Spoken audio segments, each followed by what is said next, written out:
kanila because we are going to get up close and personal with them. And with that, we now open the floor to our media friends na nandito po ngayon. Alright. So, have a seat sa ating ambassadors.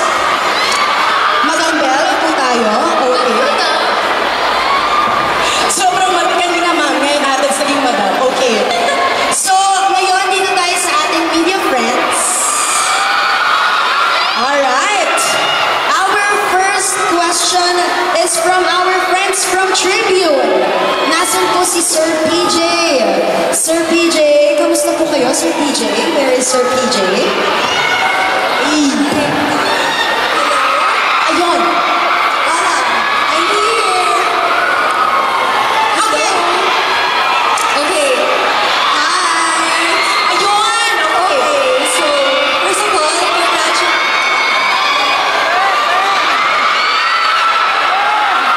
Okay, thank you so much sa lahat ng ating fans. Mag-Q&A muna tayo. Okay. Okay, so first of all, congratulations kay Finley. Of course, kay Donnie and Belle. Congratulations for moving closer.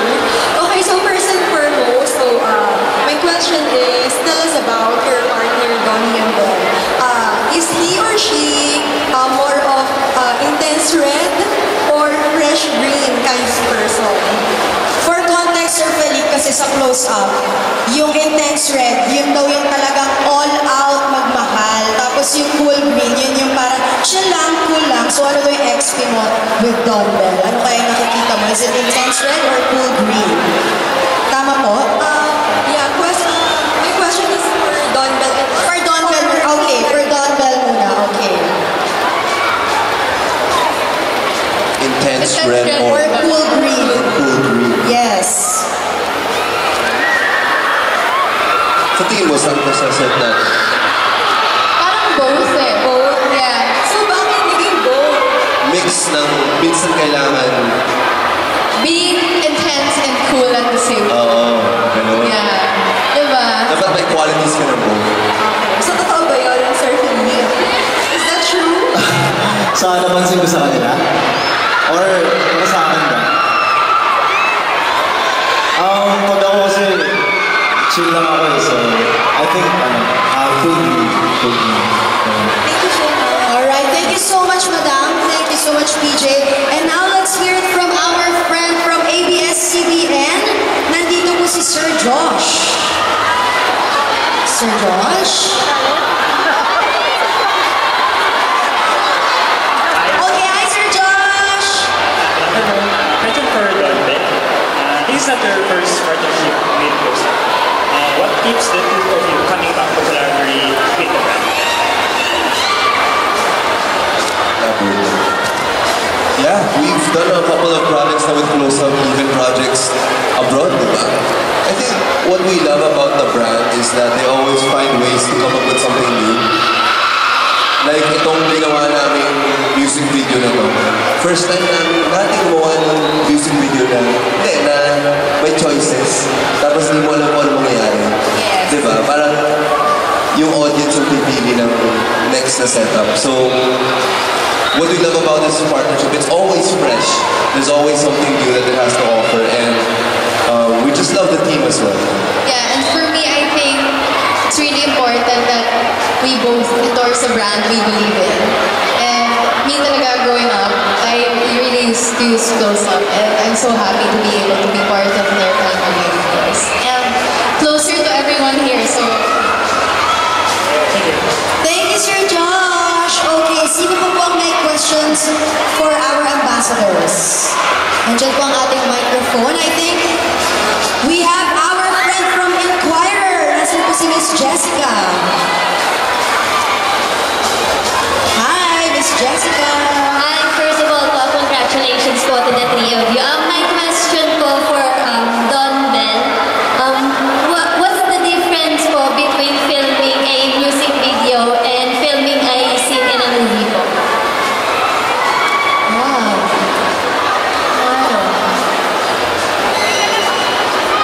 Parang almost the same, no? Siguro yung pace lang. Pace ng story. Kasi pag movie, di ba, mas longer. Pag music video, talagang every moment counts. So, wow, closer. But yeah, I think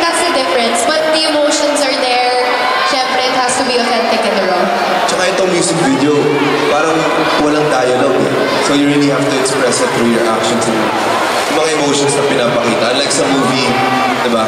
Ang daming dialogue and you get to hear what the actors are saying. So, same but different. Thank you. Thank you. Thank you, Miss Jessica.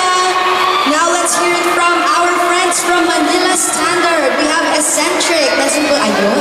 Hello. Sorry, it's Angelica po. Hello po, from Manila Standard. Hi, Philip and Donald. Congratulations. My question would be for Philip. Okay. Di ba, like, you did a cover for Warner Music's 30th anniversary of Moving Closer. Now that you're an ambassador, how does it feel? Of course po, this is new to me.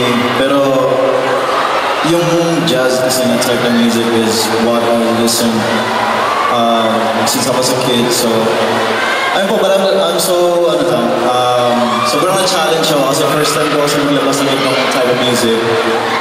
And medyo may pagka-sexy siya na vibe. So, I just felt like bagay na bagay talaga siya, lalo na paparating yung Valentine's Day, di ba? So, yeah, I just wanna thank gusto ko rin pasalamatan yung Close Up for this song din. Binigyan nila ng bagong buhay yung nakaraang version ng movie Closer. So, yeah. Thank you, you did a great job. Thank you, maraming salamat. Thank you so much, Miss Angelica. Thank you so much. And now, si Eccentric. Nasaan po si Eccentric? I think may question po siya for our ambassadors. Hello, congratulations for the three of you. So, this question is for Philip. So, this is your first work with Close Up and Don Bell. How was the experience? Masaya po. Meeting yung finalist, especially si Bell. Kasi magkakilala na kami ng Don Bell. So masaya ako. And of course, andito rin yung mga fans ng Don Bell. So ayun po, malaki po yung pasasalamat ko sa support nila. And malaki po yung pasasalamat ko for Don Bell for this event, especially for Close Up, for having me here to be part of the family. So I'm just so happy.